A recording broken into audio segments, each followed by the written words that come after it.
Les maîtres du mystère.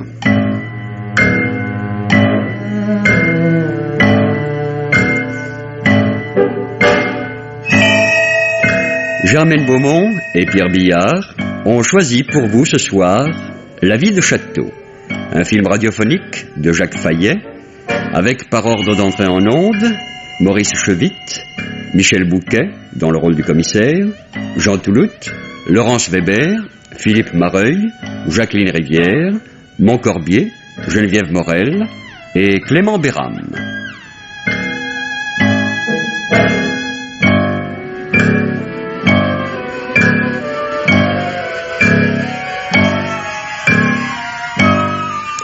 Chronique de Germaine Beaumont et Roger Régent. Prise de son Francis Granal et Arlette Lehambre. Bruitage Jean Berriac. Assistante Marie-Denise Vanda. Réalisation Pierre Billard.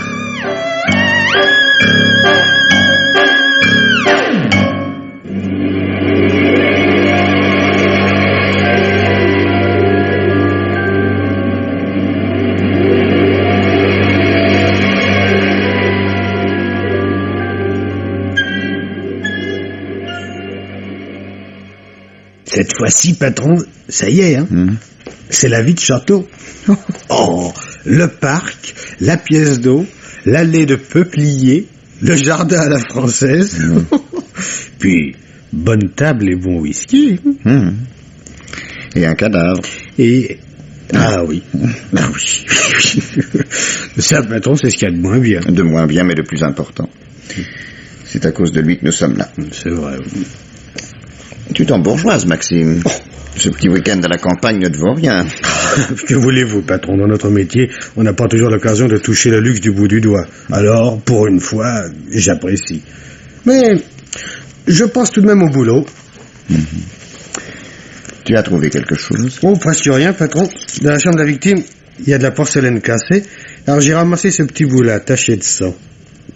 Peut-être du sang de la victime, mais il en était bien loin. Sait-on jamais. J'ai aussi convoqué les gens. Beaucoup de monde? 6 personnes. La femme de la victime, son fils Michel, sa secrétaire, le valet de chambre et la cuisinière. Ils sont mariés femmes. Enfin, je veux dire, le valet de chambre et la cuisinière. Mais ça fait 5. Là, oui, le docteur est là aussi. Ah. C'est quelquefois utile. Souvent, quand on n'est pas malade. Dis-lui de venir. Peut-être doit-il visiter les clients, inutile de le faire attendre. Bien, patron. Bon, Docteur, s'il vous plaît. Entrez, je vous prie.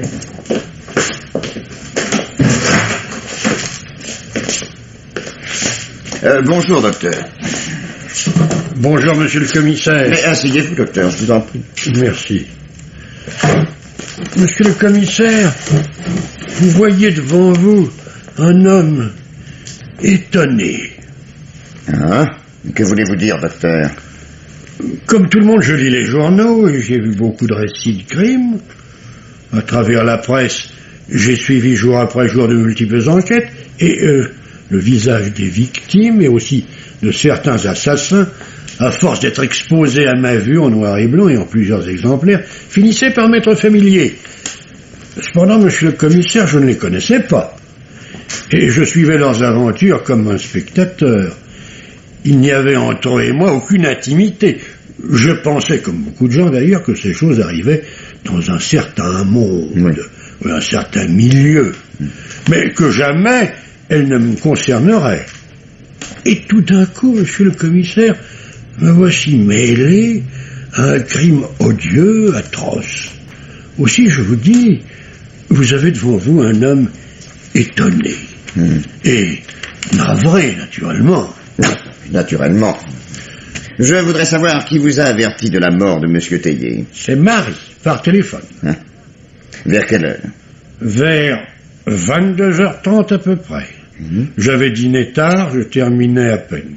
Elle me dit que son maître avait eu un accident et elle me priait de venir. Naturellement, j'accourus. Elle m'accueillit ainsi que madame Théier, désespérée comme bien vous le pensez. Monsieur Théier était mort. Où était-il? Eh bien, dans sa chambre du premier étage. Il était étendu à terre, un trou dans la poitrine.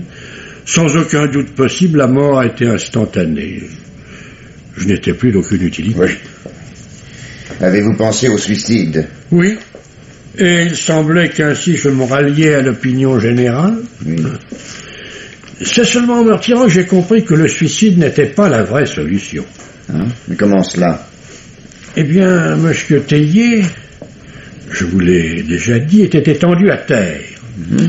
Dans la main droite, il tenait un revolver, celui dont la balle l'avait tué à bout portant. Eh bien, cela, c'était impossible. Mais pourquoi? Mais M. Tellier avait une paralysie de la main droite. Il lui était impossible de tenir quoi que ce soit, encore moins d'appuyer sur quelque chose comme sur une gâchette. S'il s'était suicidé, il aurait eu le revolver de la main gauche. Et c'est en constatant cela que j'ai demandé qu'on appelât la police. Vous en savez maintenant autant que moi. Je souhaiterais même, commissaire, que vous en sachiez davantage. À la pensée qu'il y a dans cette maison un assassin, que peut-être en arrivant je lui ai serré la main, mon sang se glace. Qui avez-vous rencontré en arrivant? Germain. Et j'ai bavardé 2 minutes avec la secrétaire, mademoiselle Paul. Elle était avec Michel. Ainsi vous concevez que Germain ou la secrétaire de M. Tellier, voire même son fils, seraient susceptibles l'un ou l'autre d'être l'assassin. Et je dis cela, commissaire. Vous ne l'avez pas dit clairement, non, docteur, mais en réalité, cela revient au même. Voyez comme il est quelquefois difficile de ne pas dire ce que l'on pense. Chaque phrase, chaque parole dans une enquête sont sujettes à l'interprétation. Permettez-moi de vous dire, commissaire, que vous interprétez mal. Est-ce tout? Puis-je disposer? Mes malades m'attendent. Je vous en prie, docteur, hâtez-vous. S'ils allaient partir sans vous... Je plaisante, docteur. Oui, le moment n'est guère choisi, je le sais. Le lieu, pas davantage. Quant à ma plaisanterie, elle n'est pas de meilleur goût. Mais que voulez-vous? L'habitude que l'on a de certaines situations les rend moins importantes. Il n'y a rien comme l'habitude pour enlever aux événements leur caractère dramatique. J'espère bien, monsieur le commissaire, n'avoir jamais l'habitude de ces situations-là. Non, ne me raccompagnez pas, je vous en prie. Non. Je connais le chemin. Mais si, docteur, remettez-vous. Veuillez passer, je vous prie. Au revoir, docteur. Au revoir. Madame Tellier, s'il vous plaît. Patron, je reste avec vous. Pourquoi non? Cette enquête est aussi la tienne. Merci. Entrez, madame. Asseyez-vous.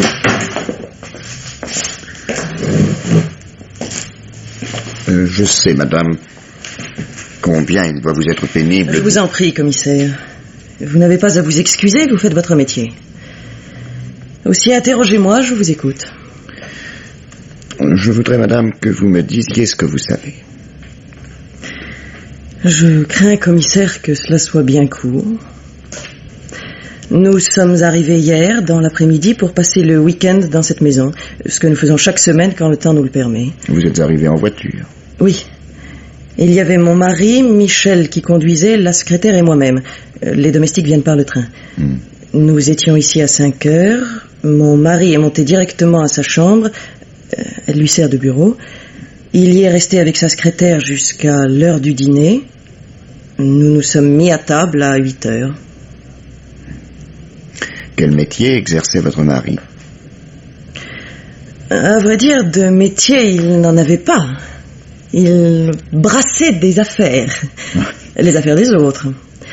Je veux dire par là que sa fortune personnelle lui avait permis de financer diverses entreprises. Donc cela l'intéressa d'une façon particulière. Ce qu'il voulait, c'était des actions. Il ne finançait une entreprise que s'il pouvait en avoir la part majoritaire. C'est une excellente formule. Oui, pour gagner de l'argent. Mais ce n'est pas pour cela qu'il agissait ainsi.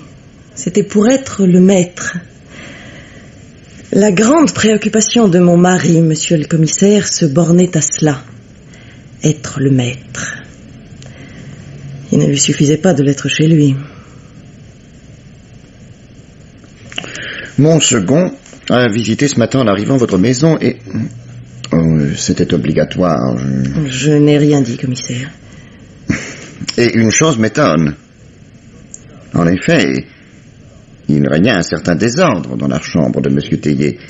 De nombreux dossiers étaient sur son bureau, d'autres entassés pêle-mêle sur des rayonnages, mais certains aussi gisaient à terre, éventrés pour la plupart, et de nombreuses feuilles étaient éparpillées à même le sol. Or, vous me dites que M. Théier était un brasseur d'affaires, un financier. Et pourtant, ces dossiers sont bien différents de ceux qu'on peut s'attendre à trouver chez un tel homme. Ils contiennent par contre de nombreux articles sur le théâtre, sur l'art chinois. Oh, j'en ai même vu un traitant de la mythologie grecque. D'autres dossiers m'ont paru renfermer des romans, tant leur feuillet était dense. Vous avez raison, commissaire. Ce sont bien des romans. De votre mari? Oui. Et il ne s'agit pas là d'œuvres de jeunesse. Mon mari avait la passion d'écrire. Sa seule passion. Il y consacrait de longues heures chaque jour. Quelquefois même, il travaillait la nuit. Et c'est ainsi que durant 30 ans, je l'ai vu entasser les dossiers que vous avez trouvés dans sa chambre. N'était-il pas édité? Monsieur le commissaire, mon mari produisait beaucoup, mais rien n'était très valable. Sans doute un éditeur lui aurait-il rayonné. Mais avec sa fortune, il pouvait prendre le risque de se faire éditer à ses frais. Commissaire, si vous aviez connu mon mari, vous sauriez qu'il n'était pas homme à prendre un risque sans être sûr d'être le vainqueur. S'il n'avait aucun talent, il était cependant très intelligent. Il savait que tout cela ne valait rien. Il n'allait pas risquer de se l'entendre dire. Mais du moins, ce violon dingue aura-t-il eu du bon? Il aura donné à mon fils sa véritable vocation. Ce qui était chez mon mari une seconde activité, un délassement, pourrait-on dire, est devenu chez mon fils un besoin. Il a hérité cette passion de son père. La différence pourtant que lui a du talent. Votre fils écrit aussi? Oui. Mais je vous le répète, Michel est un écrivain véritable. Pouvez-vous me raconter la soirée d'hier? C'est très simple. Nous sommes montés dans nos chambres vers 10 heures. Oui, vous faisiez chambre à part avec votre mari? Oui. Depuis la naissance de Michel. 25 ans. Ma chambre est au premier également, à côté de celle de mon mari. Et celle de votre fils? Au rez-de-chaussée, près de la bibliothèque. Les domestiques ainsi que la secrétaire sont dans les dépendances. Alors que le calme régnait dans la maison depuis un quart d'heure, une vingtaine de minutes peut-être, il y a eu un grand remue-ménage. N'avez-vous pas entendu un coup de feu? Non. À vrai dire, peut-être y a-t-il eu quelque chose comme un claquement. Je me souviens mal. De toute façon, rien qui puisse faire penser à un coup de revolver. C'est du moins tel qu'on se l'imagine. Cela vient sans doute de ce qu'il y avait un silencieux. C'est le docteur qui me l'a dit. D'ailleurs, je dois la vérité de dire que je n'étais pas dans ma chambre. Marie vous l'apprendra sans doute puisqu'elle m'a dit être venue me chercher. J'étais descendue à la bibliothèque choisir un livre. C'est en remontant chez moi que le remue-ménage m'a fait entrer dans la chambre de mon mari. Y avait-il quelqu'un déjà? Oui, Marie. Elle était penchée au-dessus du cadavre. Je crois qu'elle pleurait. J'ai remarqué comme vous les dossiers à terre. Peut-être les a-t-il entraînés dans sa chute. Il était étendu sur le dos, il tenait le revolver à la main. Dans la main droite? Oui, droite. Sur le moment, je n'ai pas pensé que c'était une chose impossible. C'est le docteur qui me l'a fait remarquer. Saviez-vous que votre mari possédait un revolver? Pouvait-on l'ignorer, commissaire? Il le laissait sur son bureau. Il s'en servait même comme presse-papier. Il trouvait ça amusant. Pour faire poète, sans doute. Je sais que vous avez cru au suicide. En imaginiez-vous la raison? Monsieur le commissaire, on se suicide pour des raisons personnelles, que l'on a retournées maintes et maintes fois dans sa tête sans en rien dire à personne. Dès que l'on se confie à quelqu'un, on ne met généralement plus son projet à exécution. Le fait de se confier enlève l'angoisse. Mais à qui se serait-il confié? Nous étions l'un pour l'autre des étrangers depuis longtemps déjà. Quant à Michel, il en était jaloux. Jaloux de son fils? Michel allait être édité. Il allait ainsi connaître à coup sûr une gloire que son père n'avait pas connue. Ça suffisait. On pardonne difficilement la réussite des autres. Monsieur le commissaire, puisqu'il apparaît qu'il n'y a pas eu suicide, je ne saurais rien vous dire d'autre. Je vous remercie, madame. Vous pouvez aller vous reposer si vous le souhaitez. Merci, commissaire, je ne suis pas fatigué. Je vais dans le jardin, si vous le permettez. Naturellement. Au revoir, madame.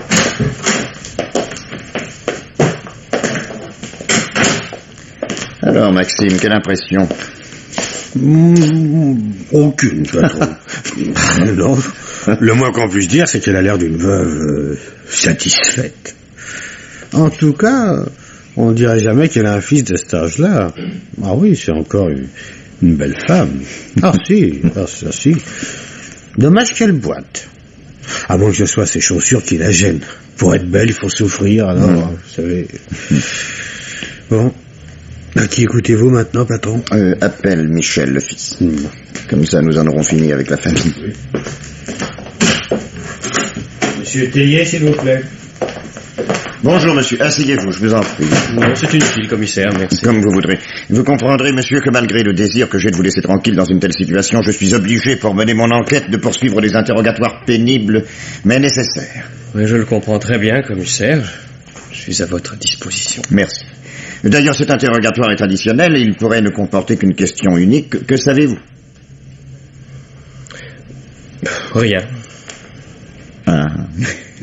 Une réponse comme celle-là entraîne toujours des complications, monsieur. Car on sait toujours quelque chose. Ce qui paraît sans importance peut prendre tout à coup une valeur insoupçonnée, et le petit détail est quelquefois la clé d'une énigme qui semblait insoluble. Vous pensez ne rien savoir, sans doute est-ce vrai. Alors, dans ce cas, voulez-vous me raconter votre soirée d'hier? Nous sommes arrivés dans l'après-midi. Oui, ça je le sais. Votre soirée, monsieur. Après le dîner? Oui, après le dîner.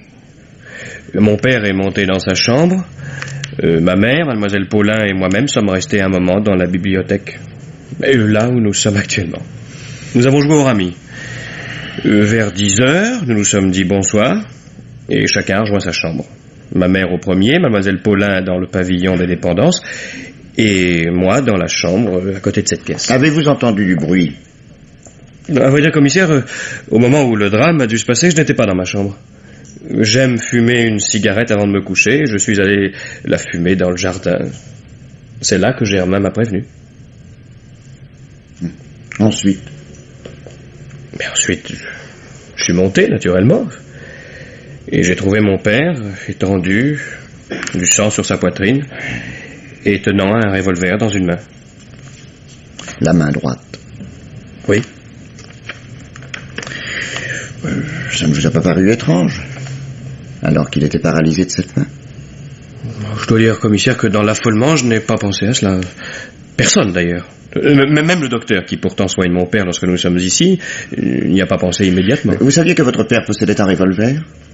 Naturellement, il ne s'en cachait pas. Il le laissait même sur son bureau.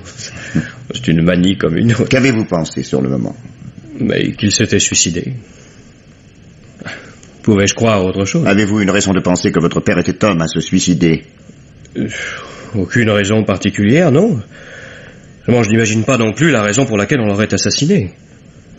Lorsque le docteur a dit qu'il ne s'était pas suicidé, nous avons essayé de découvrir si rien n'avait été volé.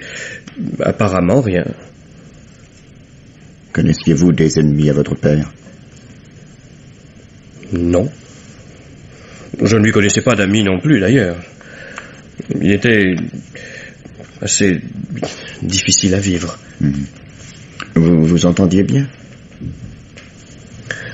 Non. Mais n'en déduisez pas pour autant que c'est moi qui l'ai tué. Je dis cela. Non, mais peut-être le pensez-vous. Je ne m'entendais pas avec mon père, c'est vrai. Nous étions heurtés sur des questions d'ordre privé. C'est-à-dire? J'ai dit des questions privées, commissaire. vous entends bien, monsieur. Quelle question? D'aussi loin que je me souvienne de lui, je ne me rappelle pas un geste de tendresse. Je pense qu'il tenait rigueur à ma mère de l'affection qu'elle me portait. Sans doute s'estimait-il lésé d'autant. Et cela a empiré d'année en année. Je finis, je crois, par lui être totalement indifférent. C'est à peine s'il me voyait. Il est difficile, malgré tout, d'admettre que votre père ne vous aime pas. Il y a un an, je lui ai demandé de m'aider. Comment cela? Mes manuscrits avaient été refusés par divers éditeurs. Mais c'est normal, je vous assure. Ils n'acceptent jamais d'emblée un jeune auteur. En outre, ils n'y comprennent rien. Aussi, je désirais me faire éditer à mes frais pour mon premier livre. C'est une chose courante. N'ayant pas d'argent, je lui en demandais. Il accepta? Il a refusé. Et non content de cela, il m'a coupé les livres pour m'obliger à prendre un métier. Mais ma mère était là qui veillait. Grâce à elle, j'ai pu continuer. Et enfin, je tenais ma revanche. Oui, un éditeur a pris un de mes textes. Mon premier livre sort au début de l'hiver. Votre père l'a su? Oui, commissaire, je le lui ai dit, et c'était bien la moindre des choses. Je lui ai dit hier, avant de partir pour le week-end. Qu'a-t-il dit? Rien. Il a eu l'air étonné. Sans doute pour me vexer davantage. Bon, voilà. Je n'ai rien à vous dire de plus. Vous m'avez demandé tout à l'heure si j'imaginais la raison pour laquelle il aurait pu se suicider. Il n'aimait personne. Peut-être est-ce là une raison suffisante. Oui. Bon, permettez-moi de me retirer maintenant. Je voudrais aller retrouver ma mère. Ma place est à ses côtés. Certainement, monsieur. Vous pouvez disposer. Maxime, raccompagne monsieur Tellier. Bien, patron. Au revoir, monsieur. Eh bien, patron, le brave monsieur Tellier père semblait avoir une drôle de nature. Rien d'étonnant à ce qu'il ne soit pas regretté. S'il agissait comme ça avec tous les gens avec qui il faisait des affaires, c'est normal qu'il se soit trouvé quelqu'un pour lui faire la peau. Ah, c'était presque un service à rendre. Oh non, mais quel ouf! Bravo, bravo, Maxime, encourage le crime. S'il fallait tuer tous les chevaliers d'industrie et tous les poètes inconnus, il y aurait de la place. Oh, enfin, attention, allez, appelle-moi la secrétaire.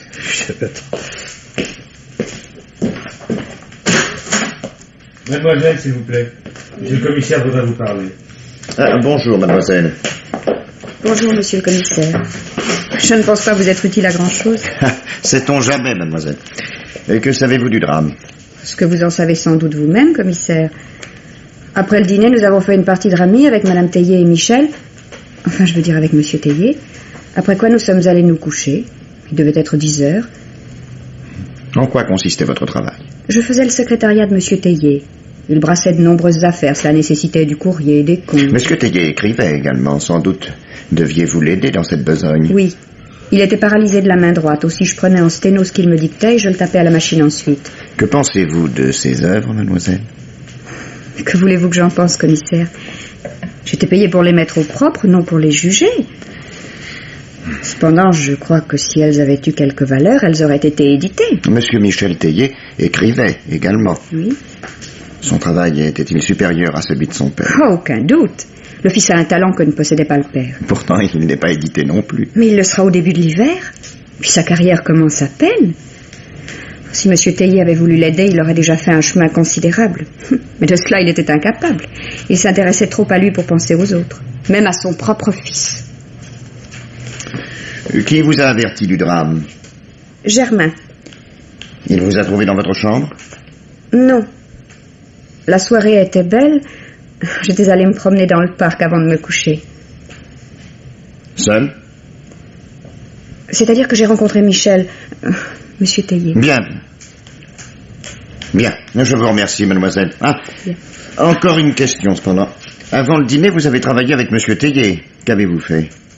Il m'a dicté pendant 1 heure environ, puis il a reçu un coup de téléphone. De qui? Ça, je l'ignore, monsieur. Ensuite, il m'a demandé de ranger des dossiers, il les a vérifiés avec moi. Après, nous sommes descendus dîner. Est-ce tout? Oui. Cependant, je vous écoute. Dans les romans policiers que je lis quelquefois, Les témoins qui dissimulent quelque chose ont toujours des ennuis. Ça, je ne sais pas par quel miracle le commissaire découvre toujours ce qui lui a été caché. Alors je voudrais éviter tout ennui. Aussi peut-être dois-je vous dire que j'avais donné mon congé à M. Tellier. Il était entendu d'un commun accord que je terminais le mois. Pour quelle raison souhaitiez-vous partir? Aucune raison particulière, commissaire. Simplement la lassitude. Vous savez, faire des comptes à longueur de journée, de là que pis n'est guère réjouissant, cela ne me laissait aucune initiative. Je souhaitais travailler dans l'industrie. Très bien. Très bien. Au revoir, mademoiselle. Au revoir. Ah, si cela peut vous rendre service, Michel, enfin, Monsieur Tellier est dans le jardin. Ah, patron, tout de même une chose sympathique dans cette maison. La petite secrétaire amoureuse de l'héritier. Ah, c'est un feuilleton. Comment dites-vous? La secrétaire est amoureuse de l'héritier. Enfin, ça crève les yeux, patron. Tu as quelquefois des idées, mais tu ne vas jamais au bout. Quoi? Dommage. L'héritier, Maxime. Sais-tu seulement qui est l'héritier? Bah... À ta place, Maxime, je serais déjà chez le notaire. Magiquement, patron. Avant, fais-moi entrer Germain. Bien, patron. Monsieur, s'il vous plaît. Mais oui, vous. C'est vous, Germain? Oui, monsieur. Eh bien, Germain, essayez de répondre clairement à mes questions. Je sais rien. Nous verrons ça plus tard. N'ayez pas peur. Asseyez-vous. Je suis mieux debout. Si vous voulez. Qu'est-ce que vous faites dans la maison? Je travaille. Oui, mais à quoi? À Paris, je fais les gros travaux, je m'occupe de la voiture, je conduis le monsieur aussi de temps en temps. Et ici, je m'occupe du jardin, du parc. Oh, il y a à faire, hein. J'aide aussi Marie, ma femme, quelquefois à la cuisine, surtout quand il y a du monde. Oui. Hier soir, où étiez-vous? Dans la cuisine. Je prenais mon vin chaud comme tous les soirs. J'attendais Marie pour aller au lit. Vous avez entendu quelque chose? Oui. En y réfléchissant maintenant, j'ai entendu un bruit sec. Comme une porte qui claque ou un volet. Mais vous n'avez pas pensé qu'on avait tiré un coup de revolver? Ah, je pouvais pas penser à ça. D'abord, j'en ai jamais entendu. C'est Marie qui est venue me prévenir. Elle m'a dit d'aller chercher mademoiselle Paulin et monsieur Michel. Je suis parti tout de suite. Où les avez-vous trouvés? Près du bassin où qu'on met les carpes. C'est loin de la maison? C'est au fond de la propriété.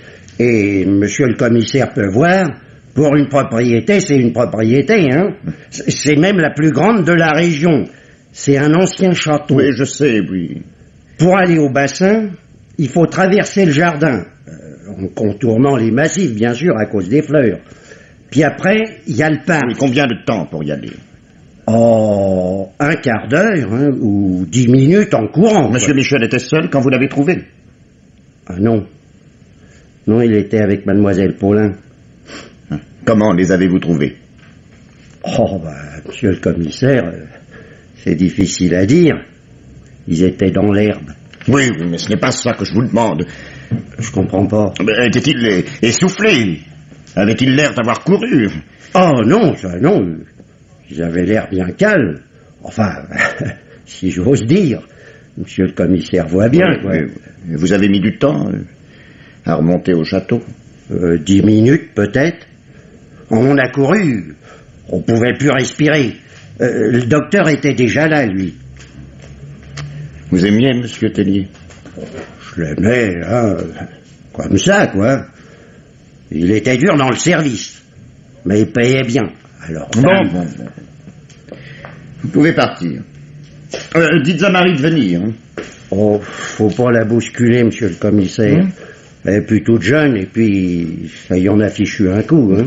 N'ayez pas peur, Germain. Dites-lui de venir. Oui, monsieur le commissaire. Viens, Marie. Viens, c'est à toi. Allez, viens, quoi, et pas peur. On n'a rien fait, après tout, quoi. Ah. Asseyez-vous, Marie. Voilà. Vous allez me répondre calmement. J'ai rien fait. Bien sûr que vous n'avez rien fait. Mais vous pouvez m'aider. Je sais rien. Il vous suffit de vous rappeler ce que vous avez vu hier soir. Hein? et de me le raconter. Vous voyez, c'est simple. J'ai rien vu d'extraordinaire. Non, mais ce n'est pas toujours ce qui est extraordinaire qui compte. Bien souvent, au contraire, une chose insignifiante, un détail. Rappelez-vous, Marie. Vous avez dîné? Ben oui, en même temps que les maîtres, à la cuisine. Et après? Après, monsieur est monté dans sa chambre. Il a demandé à monsieur Michel de venir avec lui. Quand? En sortant de table. Alors j'ai commencé à débarrasser. Que faisaient les autres? Qui, madame et mademoiselle Paulin? Oui, que faisaient-elles? Elles ont préparé la table de jeu pour faire Aramis. Elles avaient l'air inquiets? Non, c'est-à-dire que mademoiselle Paulin avait l'air agitée, surtout quand on a entendu des cris. Des cris? Oui. Monsieur et monsieur Michel devaient se disputer, ça leur arrivait souvent. Alors, madame m'a dit d'aller à la cuisine, que je finirais le service le lendemain. Vous y êtes allé? Ben oui. C'est à ce moment-là que monsieur Michel est redescendu. Qu'est-ce qu'il a dit? Oh, je saurais pas vous dire, monsieur le commissaire. Je suis parti. On a bavardé avec Germain à la cuisine. Il m'a lu le journal. Et après? Quand 10h sonnait, j'ai préparé un plateau avec de la camomille. Monsieur en prend tous les soirs. Je suis monté dans sa chambre et c'est là qu'il m'est arrivé l'accident. Quel accident? J'ai buté dans des dossiers qui étaient par terre. J'ai fait tomber la tasse, elle s'est cassée. Monsieur a crié? Non. Il était assis sur son bureau, la tête dans ses mains. J'ai même cru qu'il m'avait pas vu ni entendu. Alors, je suis ressorti doucement et je suis redescendu à la cuisine pour prendre une autre tasse. Mais monsieur aime sa tisane bien chaude. J'ai eu peur qu'elle soit froide. Alors, j'ai refait chauffer de l'eau. Germain était toujours là? Bien sûr. Il m'attendait pour qu'on aille se coucher. Vous êtes remonté vite? Le temps que mon eau chauffe, de reprendre une autre tasse et de monter l'escalier une nouvelle fois. 5-6 minutes, je sais pas. Alors? J'ai frappé de nouveau. Une fois, 2 fois. Mais comme monsieur répondait pas, je suis entré quand même. C'est ce que je faisais d'habitude. Et... Continuez, Marie, continuez! Il était par terre sur le dos. Il avait plein de sang sur sa chemise. Il avait son revolver dans la main. Vous connaissiez ce revolver? Dame, oui. Il était toujours sur son bureau, même que j'en avais assez peur quand je faisais le ménage. J'ai posé mon plateau sur le bureau, puis je me suis agenouillée près de lui pour essayer de le relever. Je l'appelais... Monsieur. Monsieur. Il bougeait pas. J'ai eu peur. Alors je suis sortie en courant pour prévenir madame. Elle n'était pas dans sa chambre. Qu'est-ce que c'est? Entrez! Ah, bien, Maxime, c'est pas le moment. André-moi, patron, il y a quelqu'un qui voudrait vous voir. Qui? Ah, monsieur, il vient de Paris. Il vient de Paris spécialement pour me voir? Ah, ça, je sais pas, patron, mais il demande d'être reçu par vous. Bon, mais... Une seconde, hein. Oui. Quand j'en aurai terminé avec Marie. Patron. Faites-le patienter. Non, mais excusez-moi, patron, je vous demande pardon d'insister, mais il dit que c'est urgent. Et puis très important aussi. Il dit que sans lui, vous allez perdre du temps et que vous n'arriverez à rien. Puis d'autre part, il faudra reprendre le train dans 1 heure. Alors, Marie. Oui. Attendez-moi dans la pièce à côté. Bien, monsieur le commissaire. Je reçois ce monsieur et je vous rappelle. Bon, alors, je fais entrer. Mais tu ne m'as pas demandé son nom. Ah, patron, il veut parler qu'à vous. Pour éviter la publicité, il paraît. Ah, j'ai vu le notaire au pays. J'avais raison. C'est bien Michel, l'héritier. Mais à une condition. Laquelle? Monsieur Théier a demandé il y a quelques jours à son notaire d'ajouter un codicile. Au cas où Michel épouserait mademoiselle Paulin, il serait déshérité. Oui. Au bénéfice d'un certain Raoul Doranty, éditeur, qui était aussi le meilleur ami de la victime. Et quant à monsieur Théier, il semble qu'il aimait guère sa secrétaire, à tel point, m'a dit son notaire, qu'il l'avait congédiée. Et devait s'en aller à la fin du mois, comme elle nous l'a dit d'ailleurs. Oui, mais elle nous a dit aussi que c'est elle qui avait rendu sa machine à écrire. Ce n'est qu'une nuance, mais peut-être a-t-elle son importance. Bon, je reçois ton client tout de suite. Nous verrons ça plus tard. Appelle-le. Bien, patron. Venez, monsieur le commissaire vous reçoit. Je vous remercie, monsieur le commissaire. Je suis désolé de vous déranger, mais il fallait absolument que je vous parle. De grâce, monsieur, faites vite. Y a-t-il un rapport entre ce que vous voulez me dire et le meurtre de monsieur Théier? Je le crains, monsieur le commissaire, je le crains. Commençons, si vous le voulez bien, par le commencement. Je me présente. Raoul Doranty. L'éditeur? Oui, l'éditeur. Asseyez-vous, monsieur. Je vous écoute. Merci. Je dois d'abord vous dire, monsieur le commissaire, que je connaissais monsieur Théier de longue date. Nous avons été des camarades d'enfance. Puis, l'âge venant, cette camaraderie a laissé la place à une amitié très vive, très profonde. J'ai débuté dans l'édition il y a 30 ans environ. Je dirigeais alors une revue. Elle a disparu depuis, mais à l'époque, elle avait une certaine renommée. De son côté, mon ami Théier s'abandonnait déjà à sa marotte et quelques manuscrits attendaient chez lui qu'on les y découvre. Ce que je fis. Cette découverte fut un émerveillement. Un émerveillement. On m'a dit pourtant que ce qu'écrivait M. Théier ne valait rien.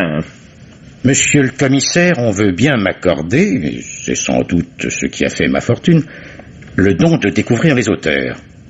Si c'est vrai actuellement, je pense que ça l'était aussi à mes débuts. Je ne me suis jamais trompé. Théier était un écrivain extraordinaire, puissant. Sa pensée était profonde, droite, claire. Il écrivait une langue pure, châtiée. C'était un styliste. Mais... Non, ne m'interrompez pas, j'arrive au bout. Ayant lu ces manuscrits, je lui demandai l'autorisation de les publier dans ma revue. Tout d'abord, il s'y opposa fermement. Il écrivait, me dit-il, pour lui-même et non pour les autres. Il était assez sincère pour que cela fût vrai. Mais comme j'insistais et qu'il était mon ami, il me donna un article traitant de la situation internationale et exposant des idées pour l'amélioration de cette situation détériorée. L'article parut? Oui. Ce fut une bombe. Tous les critiques le louèrent sur la forme, mais ils l'attaquèrent tous sans restriction sur le fond. Je pensais que ces attaques répétées donneraient à Théier le goût de la lutte et qu'à partir de ce moment, il continuerait à publier ses ouvrages. Ce fut le contraire qui se produisit. Il jura de ne plus jamais donner une ligne. Hélas, c'était un homme de parole. Même moi, je ne parvins pas à le fléchir. Et cet article fut le premier, mais aussi le dernier. Mais je vois mal où vous voulez en venir. Eh bien voilà, j'ai, comme vous le savez, ma propre maison d'édition. Quand par bonheur un manuscrit est exceptionnel, les lecteurs me l'apportent à moi-même et, si je le juge valable, il arrive que j'accueille l'auteur dans ma propre maison. Or, c'est ce qui est arrivé hier matin. On m'a remis un manuscrit, un roman, en m'assurant qu'il était prodigieux. Ce roman était signé Michel Théier. J'avais eu déjà l'occasion de lire des manuscrits de Michel. Pour vous dire la vérité, je les trouvais lamentables, creux. Je les ai toujours refusés. Cependant, faisant confiance à mes lecteurs, je lus ce manuscrit d'une traite. Et c'est là, commissaire, que le bas nous blesse. J'avais déjà lu ce roman, il y a une 30aine d'années, mais sous une autre signature. Jean Théier, le père de Michel. Mais qu'avez-vous fait alors? J'ai hésité quelques instants sur la marche à suivre. Puis je décidai enfin d'appeler mon vieil ami. Ce que je fis hier soir. À quelle heure? Vers 7 heures environ. Quelle a été sa réaction? Il m'est difficile de vous répondre. Il m'a seulement remercié très calmement. Il ne vous a pas dit s'il avait donné lui-même ce manuscrit à son fils? Non. Non, pour lui-même, j'ai préféré ne pas lui poser trop de questions. Je lui ai simplement proposé de venir le voir aujourd'hui. Et c'est en me présentant tout à l'heure que j'ai appris l'horrible nouvelle. Voilà pourquoi j'ai demandé à vous voir. Vous avez très bien fait. Je vous en remercie. Mon second m'a dit que vous aviez un train à prendre. Je vous demanderai cependant de rester ici. Mais ça traite le temps, rassurez-vous. Vous prendrez le prochain. Vous savez ce que l'on dit des trains. Ils sont comme les jolies femmes. Ils passent toutes les 5 minutes. Maxime. Voilà, patron. Accompagne monsieur dans la pièce à côté. Son train, patron. Monsieur accepte de rester avec nous jusqu'au dénouement. Quelques minutes vont suffire. Réunis tout le monde également. Comme vous voudrez, patron. S'il vous plaît, monsieur, par ici. Oui. Dommage pour votre train, mais vous savez ce que l'on dit. Ils seront comme les jolies femmes. Oui, je sais, monsieur, ils passent toutes les 5 minutes. Malheureusement, ils ne vont pas tous dans la même direction. Mais au revoir, monsieur. Marie, vous pouvez revenir. J'ai terminé. Voilà, monsieur le commissaire. Voilà. Maintenant, Marie, vous allez répondre exactement à mes questions. Réfléchissez avant de répondre. Prenez votre temps, mais ne vous trompez pas. Je vais faire de mon mieux. Bien. En quittant la chambre de M. Théier, vous vous êtes précipité dans celle de Mme Théier? Oui, monsieur le commissaire, mais elle n'y était pas. Alors, qu'avez-vous fait? Je suis descendu pour avertir monsieur Michel, mais je ne l'ai pas trouvé non plus. Et pour aller dans la chambre de M. Michel, vous êtes obligé de passer dans la bibliothèque? Oui. Bien, après. Alors je suis allé dans la cuisine dire à Germain d'aller voir dans le parc s'il pouvait trouver quelqu'un. Ensuite? Je suis remonté, monsieur le commissaire. Je savais pas quoi faire. Je suis resté près de monsieur. C'est tout. Oh. Souvenez-vous, Marie. Oui. Qu'est-il arrivé ensuite? Quelques secondes après, madame est venue. En déshabillé, monsieur le commissaire. Pieds nus. Elle devait être prête à se coucher. Elle a pleuré. Oh non, monsieur le commissaire. Madame est d'un trop bon milieu. Elle m'a dit de téléphoner au médecin. Vous avez téléphoné dans la chambre même? Non, monsieur, non, par respect pour monsieur. Il y a un autre appareil dans la bibliothèque. Il communique. Vous êtes descendu tout de suite? Oui. Après avoir fermé la lumière dans la salle de bain qui est sur le palier, j'en ai profité pour enlever un petit pansement qui traînait dans le lavabo. Un pansement? Oui, monsieur le commissaire. Il était tout humide. De l'alcool, sans doute. Avec un peu de sang. Oui. Monsieur Michel est arrivé à quel moment? Pas loin d'un quart d'heure après, le docteur était déjà là. Bien. C'est très bien, Marie. Oh. Non, non, restez assise. Et n'ayez pas peur. Et surtout, n'ayez pas peur. Je vais dire aux autres de venir ici. Si je vous pose des questions, répondez-moi comme vous l'avez fait quand nous étions seuls, c'est d'accord? Oui. Vous n'avez pas peur? Si. Il ne faut pas, Marie, vous verrez. C'est très facile. Je vous demanderai de venir, s'il vous plaît. Vous, madame. Vous aussi, monsieur. Oui. Oui, oui, mademoiselle, oui, oui. Vous aussi. Monsieur Doranty, je vous en prie. Je vous en prie. Prenez chacun un siège. Non, non, merci, monsieur, je préfère rester debout. Il me semble ainsi que j'ai l'esprit plus clair. Et je me suis toujours demandé, quand arrivait pour moi le moment de conclure une enquête, quel était le sentiment du coupable. Or, le moment est venu, et je vous regarde. Votre calme est impressionnant. Et si j'étais un débutant, peut-être m'impressionnerait-il. Mais voilà, je ne débute pas d'hier. Et croyez bien que je suis le premier à le regretter. Je vous en prie, commissaire, épargnez-nous ce long prologue et venez-en au fait. J'y arrive, monsieur. Même si le chemin que je prends vous paraît détourné. Le problème est le suivant. Monsieur Théier est trouvé dans sa chambre une balle dans la poitrine. L'intervention du docteur prouve qu'il ne s'est pas suicidé. Là où il y a crime, il y a coupable. Bon, jusque-là, commissaire, vous ne risquez pas de vous tromper. Mais là où il y a coupable, il y a mobile. C'est ici qu'il faut procéder par élimination. Marie? Non, je ne vois pas l'intérêt que va tirer Marie de la disparition de son maître. D'autre part, il semble bien qu'elle fût la seule à l'aimer un peu. Seule Marie a versé une larme sur le corps de M. Théier. La faiblesse ne saurait être une garantie de la vertu, commissaire. L'indifférence non plus, monsieur. Quant à Germain, il semble que loin de tirer un avantage quelconque, il va être lésé. S'il n'aimait pas particulièrement son maître, celui-ci le payait bien. Madame Théier non plus ne gagne rien à la mort de son mari, elle n'hérite pas, en aucune manière. Reste donc Michel Théier, Mademoiselle Paulin et Monsieur Doranty. Ah ben c'est un comble! C'est votre amitié pour la victime, Monsieur Doranty, qui vous vaut cette mésaventure. Monsieur Théier, en effet, avait décidé de vous léguer ses biens au cas où son fils ferait un mariage qui lui déplaiserait. Mais à la réflexion, quel bénéfice ce meurtre vous apporte-t-il, puisque Michel n'est pas encore marié? Aussi, je vous raye de la liste des suspects. Vous êtes trop bon. Il ne reste plus que Michel Théier et mademoiselle Paulin. Non. Charmant! En effet, eux seuls ont un intérêt matériel à la disparition de monsieur Théier. Son fils qui hérite et mademoiselle Paulin qui peut ainsi l'épouser sans risquer de voir la fortune glisser en d'autres mains. Vous divaguez, commissaire. La recherche de la vérité est une forme de divagation, je vous l'accorde, mademoiselle. J'en étais arrivé là de mes conclusions quand monsieur Doranty me fit la visite que vous savez. Il m'apprit ce qu'il avait appris hier soir à monsieur Théier. Un de ses manuscrits lui avait été volé et qui plus est par son propre fils. C'est faux! C'est tellement vrai, monsieur, qu'il s'en est suivi une discussion entre votre père et vous-même. Discussion si violente que les éclats de voix parvenaient jusqu'ici où vous attendez votre mère et mademoiselle Paulin.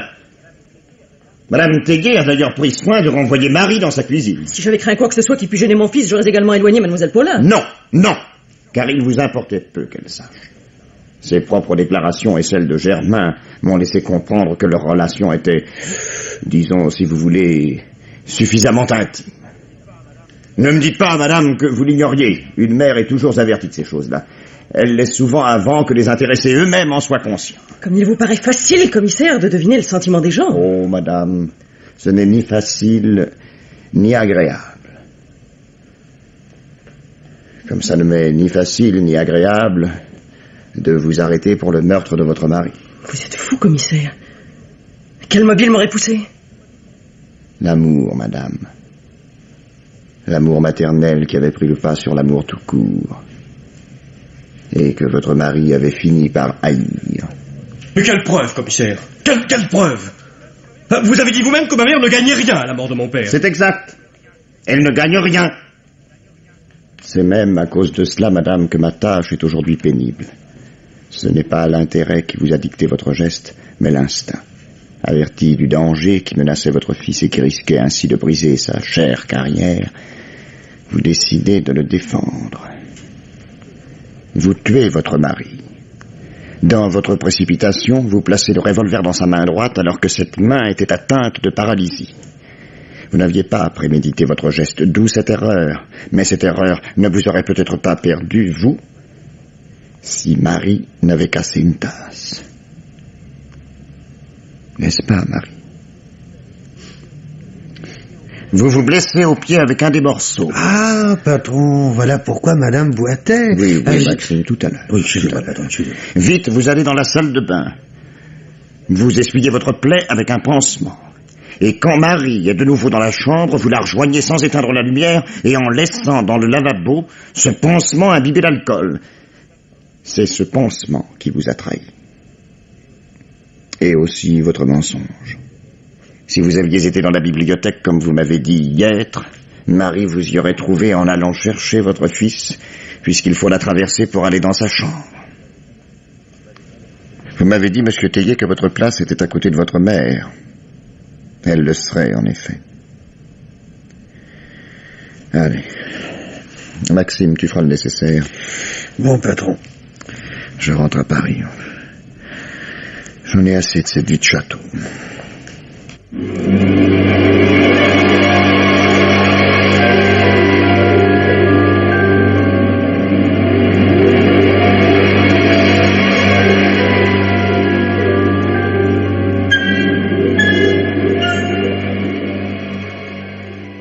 Germaine Beaumont vous parle du dernier livre qu'elle a lu pour vous.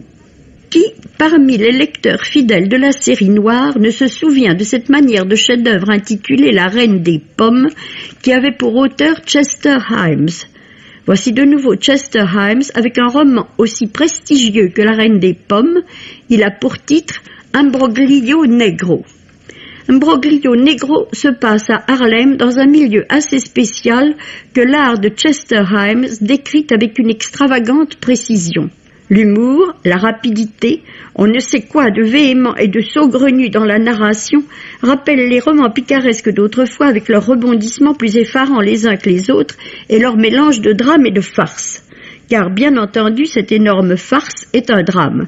Des policiers noirs, au nom prometteur, puisque l'un répond à celui de cercueil et l'autre à celui de fossoyeur, sont appelés à chercher les auteurs d'un meurtre-série commis par les occupants d'une voiture contre les occupants d'une autre voiture, celle-ci laissant 3 corps inanimés sur la chaussée.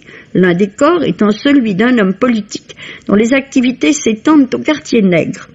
Mais il y a aussi un autre mystère dont les péripéties se recoupent.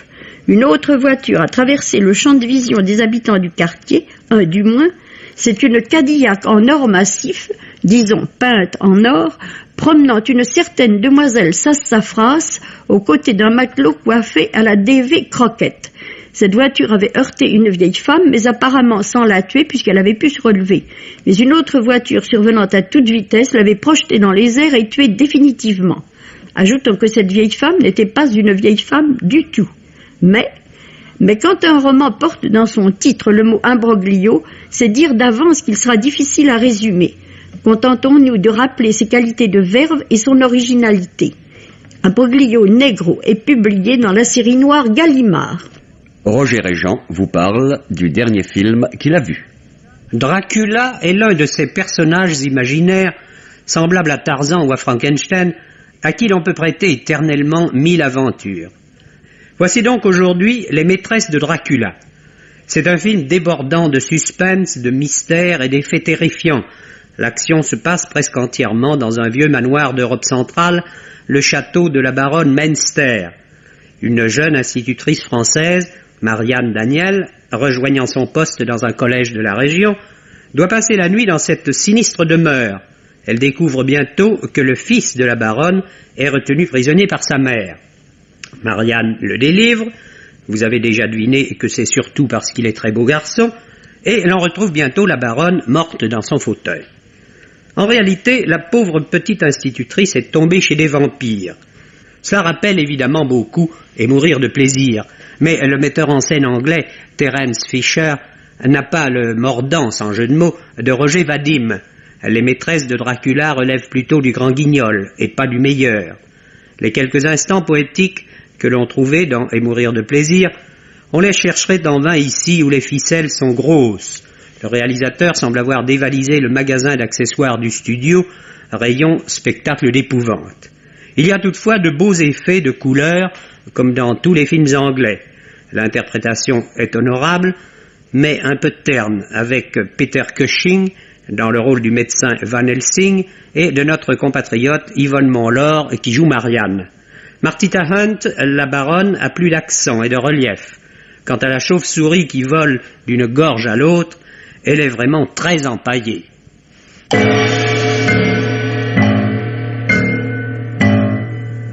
Les maîtres du mystère.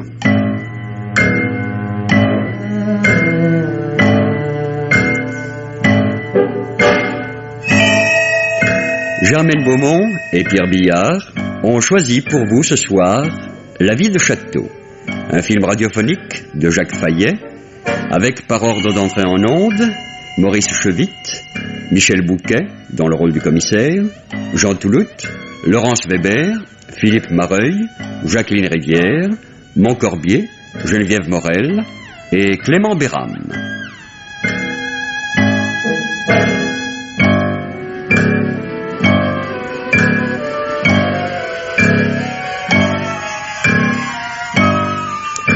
Chronique de Germaine Beaumont et Roger Régent. Prise de son Francis Granal et Arlette Lehambre. Bruitage Jean Berriac. Assistante Marie-Denise Vanda. Réalisation Pierre Billard.